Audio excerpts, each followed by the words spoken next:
Halo Shalom, ketemu lagi dengan saya Joktavianus dan juga ada rekan saya Vincent. Asik, Vincent dari Kingdom Generation.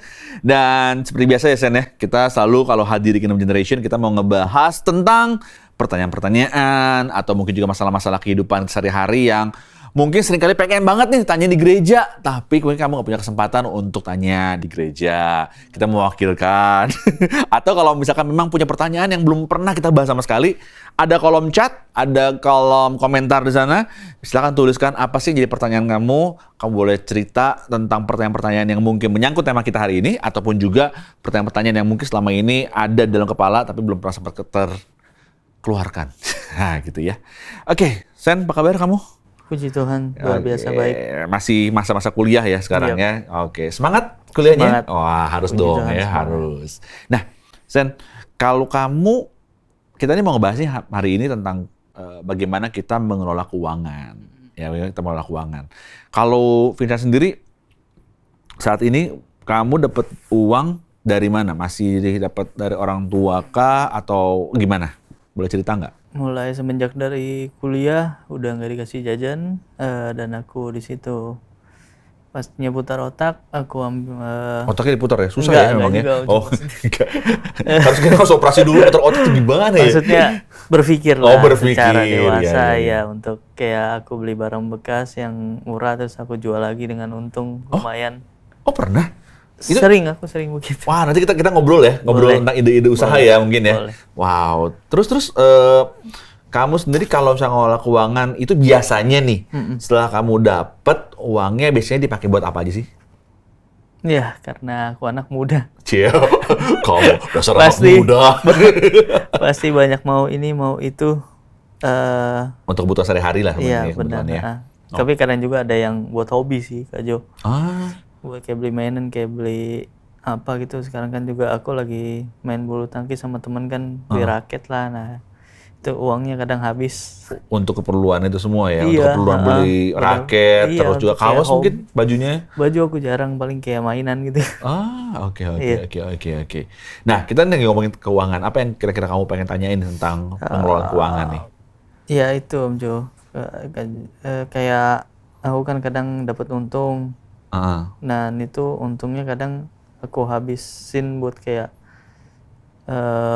ya begitu tadi, beli mainan segala macem sih. untuk hobi kamu dan juga keinginan, Iya. kepengenan apa gitu, pengen beli Iya, apa ya? ibarat kayak keinginan daging lah. Cuma keinginan daging. Berat banget, beli steak maksudnya. ya memang sih kalau misalnya kita ngomong tentang keinginan, kita nggak ada habisnya ya gitu kan. pasti. Kita beli apa ya, misalkan beli sepatu, terus udah gitu lihat tetangga kita beli speedboat, apa hubungannya? Tetangga beli TV baru, kita pengen beli bioskop gitu kan. Kita kan selalu keinginan kita tuh nggak pernah berhenti gitu kan. Pasti pengen lebih lagi gitu kan. Nah, tapi yang paling penting mungkin kalau kita ngomongin tentang kelola keuangan ya, mungkin tentang prinsipnya dulu kali ya. Tentang prinsipnya dulu ya. Jadi prinsipnya sebenarnya gini, itu kan semua tergantung dari kita, Iya benar. gimana kita bisa ngelola keuangannya gitu kan. Yang pasti sih gini sebenarnya, Tuhan itu pengen banget kita itu punya masa depan yang penuh dengan pengharapan. Itu yang Tuhan pengen. Nah, Yeremia 29 ayat 11 kan firman Tuhan bilang gini, sebab aku mengetahui rancangan-rancangan apa yang ada padaku mengenai kamu. Demikian firman Tuhan, yaitu rancangan damai sejahtera dan bukan rancangan kecelakaan untuk memberikan, nah ini, untuk memberikan kepadamu hari depan yang penuh pengharapan.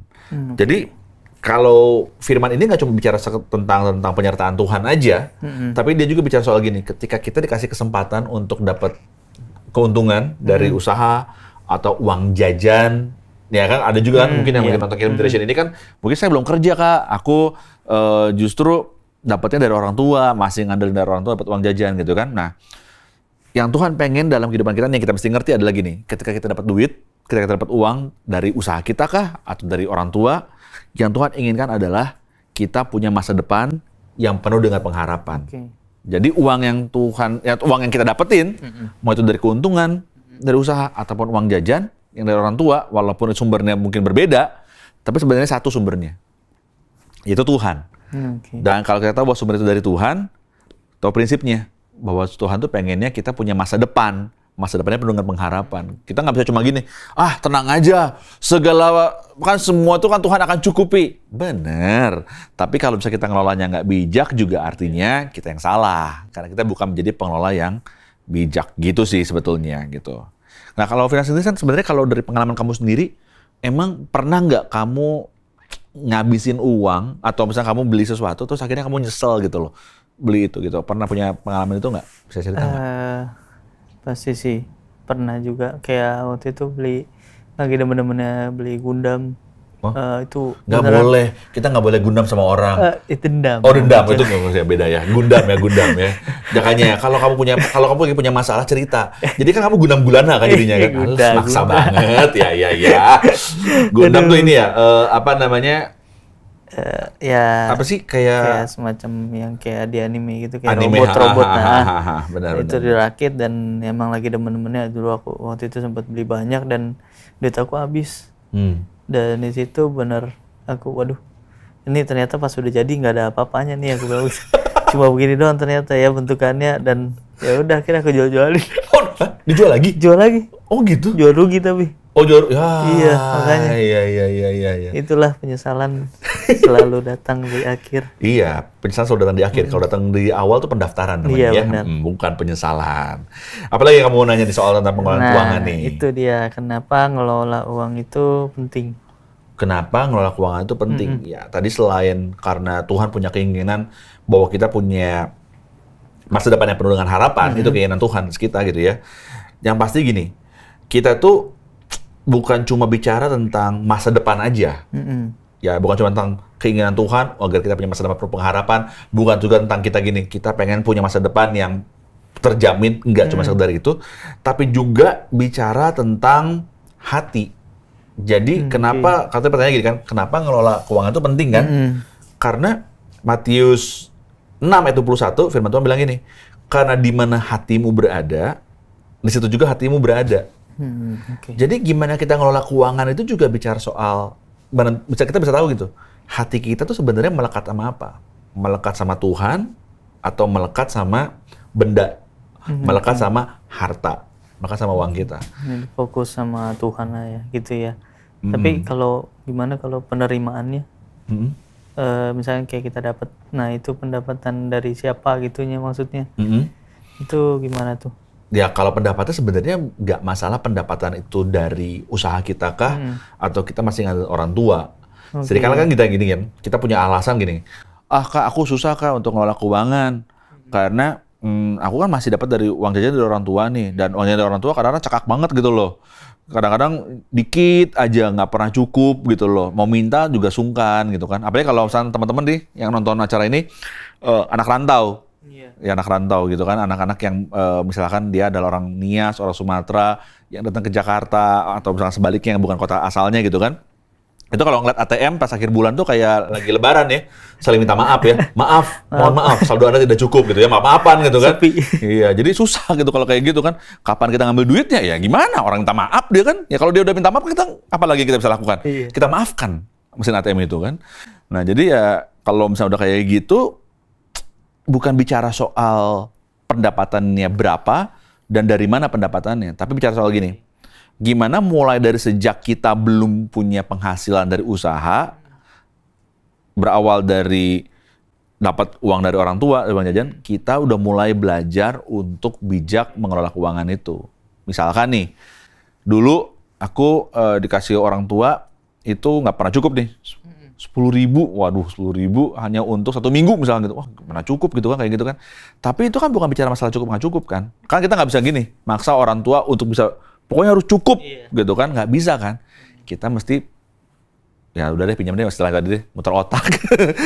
Kita mesti mikir keras gitu kan, gimana caranya supaya uang itu bisa cukup. Karena kenapa, tadi prinsipnya adalah gini, di mana harta itu berada, di mana hatimu berada, di situ hatimu berada. Kalau kita memang benar-benar bisa ngelola keuangan dengan baik, berarti kita benar-benar bisa bertanggung jawab dengan baik. Kita benar-benar jadi pelayan Tuhan, stewardnya Tuhan, pengurus keuangan Tuhan dengan baik. Tapi kalau misalnya kita boros, wah berarti hati kita itu bukan di Tuhan. Hati kita itu di harta kita. Kita lebih mentingin untuk memuasin diri kita daripada mengelola dengan baik apa yang sudah Tuhan percayain. Ngerti ya di sini ya? Jadi bukan masalah, wah berarti kan aku mesti kerja lebih giat lagi. Sekarang saya gini, Sen. Vincent pernah nggak di satu titik di mana, kan sebenarnya pernah dong ngalamin belum punya usaha, kasih uang jajan sama mamah nih ya. Berapa waktu pertama kali kamu dapat uang jajan berapa? Kucing. 5.000 per tahun? Sehabisnya nggak aja. muat ya kalau 5.000 per tahun ya. 5.000 per? Kadang 2 hari, kadang untuk 3 hari. Setiap 2 hari, anggaplah setiap 2 hari ya. Iya. Setiap 2 hari 5.000. Berarti kalau misalkan 1 minggu, bilanglah sekitar 30.000 lah ya, kurang lebih kan. Nah 30.000 kamu per minggu nih ya, kurang lebih. Nah, kamu pada waktu 30.000 per minggu pas dapat, kamu ngerasa cukup nggak? Kalau ada kondisi di saat merasa cukup, di saat ada merasa enggak. Nggak cukup, oke. Berarti seringnya pasti nggak cukup ya. Iya, Kamu pengen dapat ini, pengen dapat itu 30.000. Nah, 30.000 pernah di posisi 30.000 ngerasa nggak cukup. Nah, sekarang pada waktu kamu coba untuk bikin usaha paling tinggi atau rata-rata lah, kamu misalkan dapat berapa tuh 1 minggu atau 1 waktu? Malah kadang suka nggak dapet sih, Kak Jo. Kalau dapat aja ini. Kalau dapet, ngitungnya per sekali Ya, dapet. sekali dapat.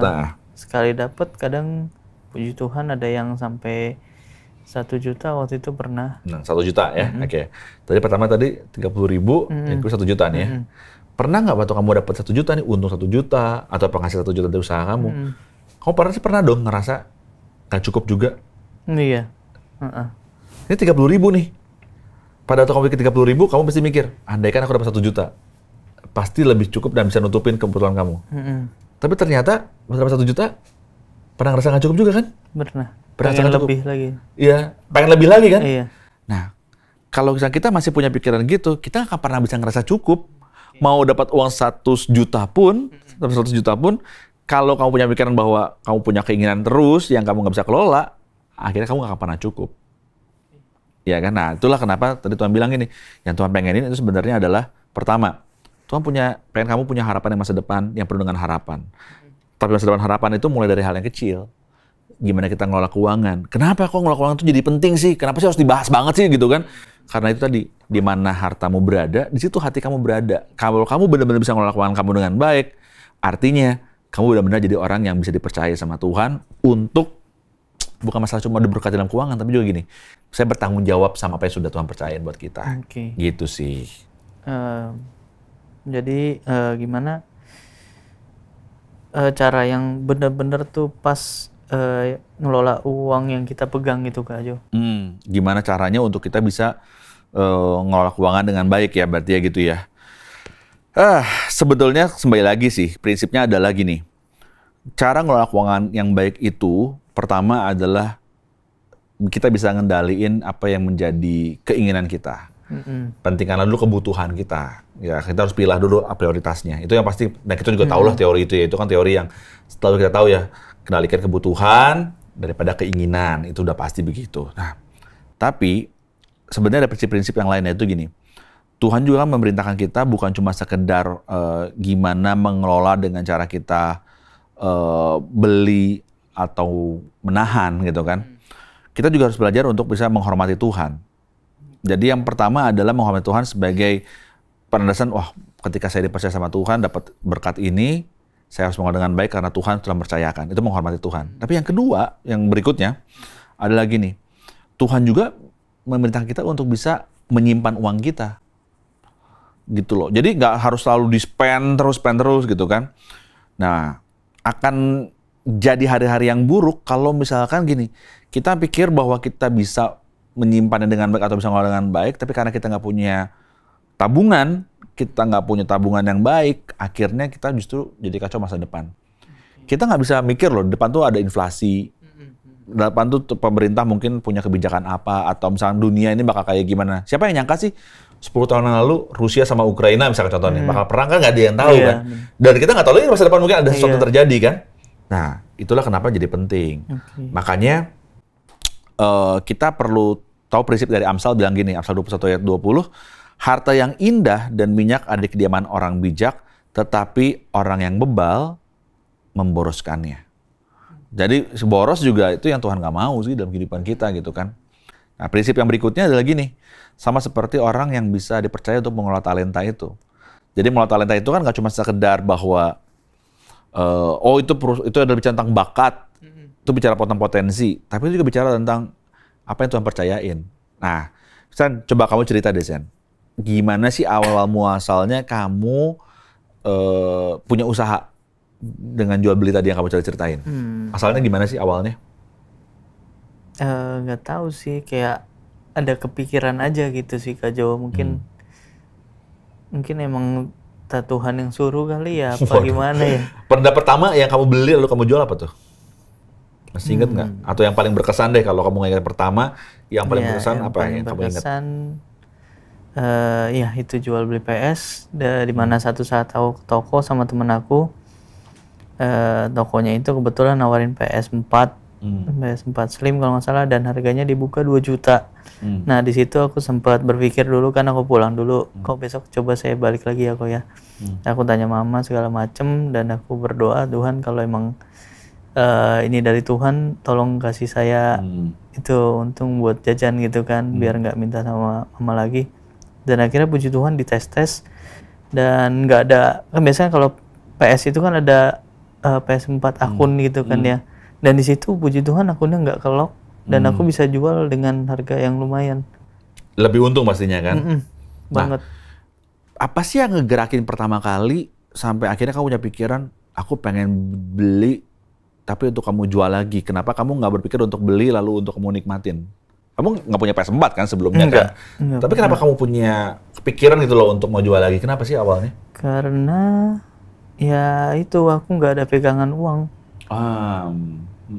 Aku benar-benar gak dikasih jajan, kata mama kan, karena kan Dedi juga masih sekolah. Nah di situ masih harus dibiayain sekolah sih, dan ya udah nggak apa-apa lah, aku bilang nanti coba aku cari cara buat cari duit gitu. Wow, jadi sebenarnya belajar prihatin ya sama keadaan di rumah ya, di orang tua ya. Ada banyak nih teman-teman yang kita pada waktu kita nggak dikasih uang jajan, atau mungkin kasih uang jajan tapi nggak cukup, terus akhirnya kita lebih milih untuk ngerengek-rengek sama orang tua, dan akhirnya kita malah ngambek sama orang tua kita. Itu nggak menyelesaikan masalah kemana-mana. Karena nanti suatu hari nanti kita udah makin dewasa, kita akan dihadapin sama keadaan yang nggak ideal. Lebih parah. Yang lebih parah, bener. Nah, kalau misalnya keadaan itu nimpa kehidupan kamu di masa datang, kira-kira apa yang kamu mau lakuin? Kamu mau guling-guling tanah gitu? Kan enggak, itu nggak menyelesaikan masalah gitu kan. Nggak akan dapat apa. Tuhan kasih apa? Kasih cara berpikir untuk kita gini, untuk kita bisa akhirnya mengelola keuangan dengan baik. Salah satunya tadi, kamu tuh bisa lakuin aja. Dari apa aja? Dari yang ada di depan kamu aja. Iya kan? Kamu kepikiran untuk, wah kayaknya kalau punya PS4 nih, punya video game nih, kayaknya asik nih. Tapi kamu jadi itu kepikiran, udah aja deh, gue beli, lihat harga pasaran, terus setelah harga pasaran itu ternyata bisa lebih tinggi dan ada chance-nya, ada potensinya nih untuk bisa dapat keuntungan besar, kamu milih untuk bisa jual gitu kan. Kamu bisa nggak untuk keep, untuk simpen bisa aja sih. Bisa aja kan? Kamu pengen banget main gitu kan? Benar-benar. Siapa sih yang kamu pengen main dengan PS4 gitu kan pada waktu zaman dulu kan? PlayStation.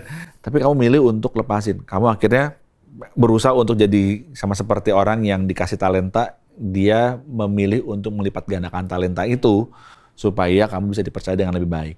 Nah, itulah yang teman-teman bisa lakuin. Pertama adalah belajar bijak ketika dapat uang itu, baik uang jajan atau uang dari usaha kamu. Tapi yang kedua adalah berusaha untuk melipat gandakan uang itu dengan usaha. Tapi kadang-kadang orang tuh mikir usaha tuh macam-macam, usaha tuh susah. Usaha tuh begini. Sen, kamu pernah sih nggak sih ngerasa bahwa, aduh kerja tuh susah banget sih, keras banget sih kerja kayak begini? Iya, pernah. Pernah kan, Sen? Terus apa yang ngebuat kamu pada waktu kamu ngerasa bahwa ini usaha susah banget gitu loh, tapi apa yang berusaha kamu terus kerja keras, kerja lebih cerdas, pengen lebih lagi untuk kerja lagi, apa sih? Karena aku ngelihat orang-orang sekitar aku yang punya duit itu enak sebenarnya. Wah, ngerti. Banyak yang orang tua itu kan, kadang mama juga suka bilang masih muda, bisa cari segala macam, cari cara untuk dapetin uang banyak, biar tuanya nggak susah gitu. Nah, iya, prinsip ya, kembali lagi prinsip ya, nilai ya. Jadi bener-bener loh teman-teman, kalau misalnya tadi bicara soal tentang prinsip firman Tuhan gitu, dan prinsip Tuhan bicara soal gini loh, kadang-kadang orang tuh mikirnya gini, itu kan firman Tuhan, udahlah ngerohani banget sih, ngeroh banget gitu. Enggak sih, ini bicara tentang prinsip kehidupan juga sih, realitanya gitu kan. Realitanya kalau punya kebutuhan, ya kamu kerja. Realitanya punya kebutuhan adalah kalau kamu misalkan punya kebutuhan dan memang keadaan di rumah nggak bisa mencukupi kamu, cari usaha. Bener. Dari apa? Ya jangan juga jual TV di rumah sih ya, nggak gitu juga sih. Walaupun potensinya tinggi juga ya, walaupun bisa mengatasi masalah tanpa masalah, itu nama masalah baru sebenarnya ya, bukan gitu. Tapi lihat aja, dulu aku pernah ngalamin loh hal yang sama loh. Tahu nggak? Itu konyol sih. Masih SD gitu, pengen banget punya uang jajan, nggak punya uang jajan saat itu. Yang aku lakuin adalah bikin cetakan es. Dari cetakan es tuh teh manis aku bikin, terus aku masukin cetakan es, terus aku masukin itunya apa namanya kayunya, stik kayunya, terus udah gitu aku jual ke tetangga. Murah meriah, tapi dapat duit kan? Manis. Iya, es manis, orang lagi panas gitu, wah manis buat es teh gitu kan, terus udah begitu berkembang ke susu, gitu, wah susu, wah mahal gitu kan. Nah, jadi sebenarnya gini, usaha itu susah nggak nyari usaha? Susah. Tapi nyari susah itu gampang nggak? Gampang. Konyol kan tadi ide itu kan konyol kan. Jadi sebenarnya susah atau gampang itu bukan dari jenisnya. Tapi gimana cara kita sendiri mau menaklukkan itu. Gitu kan. Nggak ada kata susah kalau kita mau menaklukkannya, dan nggak ada kata yang mudah kalau kita akhirnya memilih untuk diam sih. Usaha itu menurut aku susah tapi gampang kalau kita niat. Wow, bener. Pernah ngerasa putus asa waktu lagi ngerja? Pasti. Terus? Pasti pernah. Coba cerita apa yang pernah kamu lagi lakuin, terus kamu ngerasa buntu banget, lagi nyari duit ya, gitu ya. Aduh, udah sampai hampir nyerah gitu. Apa yang pada waktu terjadi? Ya ini, belakangan ini kemarin sempat beli PS3. Sekali, aku pengen coba lagi kan, karena udah lama. Itu yang PS4 itu udah lama. Udah berhasil, udah lama. Dan kemarin coba lagi beli PS3, yang pertama kali untuk Kaju. Oh ya? Gimana? Iya, untung 400. Wow. Dan aku pengen coba lagi. Nah udah, akhirnya nggak untung lagi. Oh, pernah akhirnya juga? Aku rugi, iya. Dan di situ, ya udahlah, jual aja lah. Aku bilang, pertama nawar, ada yang nawar 1,2, makin lama makin turun 1,1, 800. Waduh. Puji Tuhan di situ ada yang tawar 1,2 lagi, kan yang sebelum-sebelumnya udah pasti pergi dong. Nawar 1,2 lagi, ya udahlah. Lepas aja. Daripada jadi bangke di situ, aku juga nggak mainin kan, aku. Iya, gitu deh. Ya, pernah juga ya ngerasa bahwa semua yang kamu kerjain juga nggak ada juga yang nggak untung ya kan? Benar. Tapi gini, aku nanya sama kamu pernah ngerasa rugi, pernah ngerasa nggak dapat untung dari usaha kamu? Aku nanya, apakah itu nggak buat kamu akhirnya berhenti untuk kerja? Tidak. Kenapa? Kan susah, nyari duit susah, terus juga pernah ngerasa rugi, terus apa yang bikin kamu terus mau ngelakuin sesuatu lagi? Satu kegagalan tidak menentukan satu keberhasilan. Silahkan tulis di Instagram Anda atau TikTok Anda saat ini.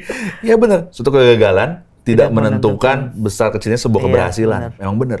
Karena gini, aku sih bukan mau bicara gini bahwa usaha itu tidak mengkhianati hasil, bukan masalah itu, proses tidak mengkhianati hasil, bukan masalah itu, tapi masalahnya gini adalah gimana kita benar-benar pertama, tadi prinsipnya mengandalkan Tuhan. Mengandalkan Tuhan dalam segala hal. Tadi dia mau jual aja, dia doa dulu, Tuhan ini kira-kira gimana gitu kan, dilakukan. Pada waktu dia rugi pun juga tetap doa sama Tuhan. Ini gimana nih gitu kan. Tapi itu buat kita akhirnya tetap berusaha. Makanya ada satu prinsip ya sebenarnya dalam pembagian keuangan nih, kalau boleh ngasih tipsnya adalah yang pertama itu adalah memberikan perpuluhan untuk Tuhan.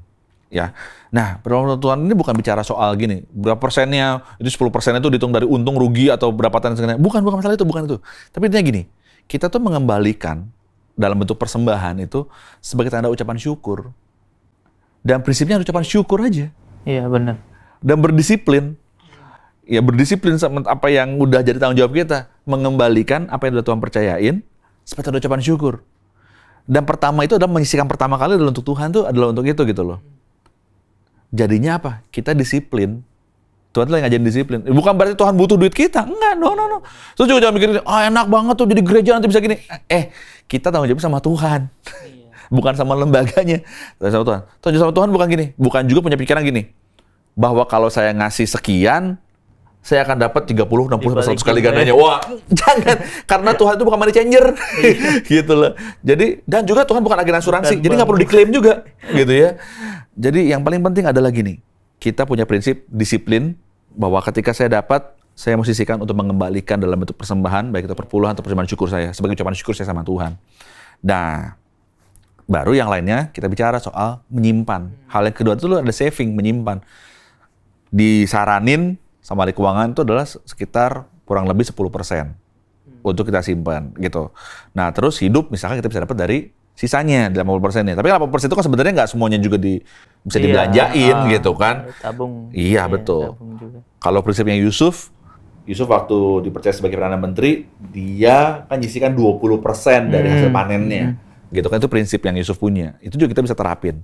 So teman-teman, yang paling penting adalah gimana kita ketika dipercaya mengelola keuangan, kita bisa mengelolanya dengan baik. Bener nggak? Tadi yang pertama kita belajar adalah, pertama, bukan masalah dari mana penghasilannya. Ya, dari mana penghasilannya. Belajarlah mulai dari ketika kamu mendapatkan uang jajan dari rumah. Dari orang tua. Tapi Kak, uang jajan aku nggak cukup. Tadi dengar nggak Vincent tadi dapatnya? 5.000 per 2 hari loh.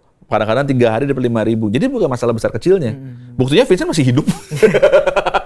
Dengan 5.000 masih hidup gitu kan. Berarti bukan masalah berapa besar uangnya kan. Iya, benar. Yang kedua, belajar tentang prinsip tentang Tuhan. Bahwa Tuhan itu memberikan talenta, memberikan uang, mempercayakan sebesar uang itu. Nggak semuanya untuk dihabiskan. Karena di mana hartamu berada, hatimu berada. Hargai apa yang sudah Tuhan berikan dan percayakan. Dengan apa? Mengelola keuangan itu dengan baik. Sisihkan yang pertama, belajar disiplin. Tuhan itu ketika meminta kita dalam firman-Nya untuk memberikan ucapan syukur pada Tuhan, bukan untuk kita supaya dapat lebih, supaya dapat berapa kali gandanya. No. Ya, apa yang Tuhan pengennya adalah gimana belajar disiplin mulai menyisihkan uang itu, agar ada banyak orang juga bisa diberkatin melalui pelayanan yang kita bisa berikan. Belajar bersyukur juga sih. Belajar bersyukur sama Tuhan, betul. Karena yang tadi Tuhan pengen punya pengharapan, masa depan yang penuh dengan harapan. Yang ketiga, ternyata tadi kita belajar juga, Tuhan pengen ngajarin kita untuk kita bisa melipat gandakan apa yang kita percayakan. Kalau lipat gandain ternyata nggak semuanya untung ya. Ada ruginya juga ya. Pasti. Tapi aku nanya, pada waktu kamu rugi, kamu ngakuin nggak sebenarnya ada kesalahan juga yang kamu lakuin sebenarnya di situ? Mungkin karena aku terlalu nafsu dengan keuntungan yang wow, mungkin menurut aku wow. Iya kan? Iya. Ketika kamu udah ngalamin kerugian itu, akhirnya akan ngebuat kamu lebih hati-hati kan? Iya. Dalam melakukan usaha itu kan? Nah, setiap kegagalan itu, gini, aku bukan orang yang percaya bahwa kegagalan adalah keberhasilan tertunda sih.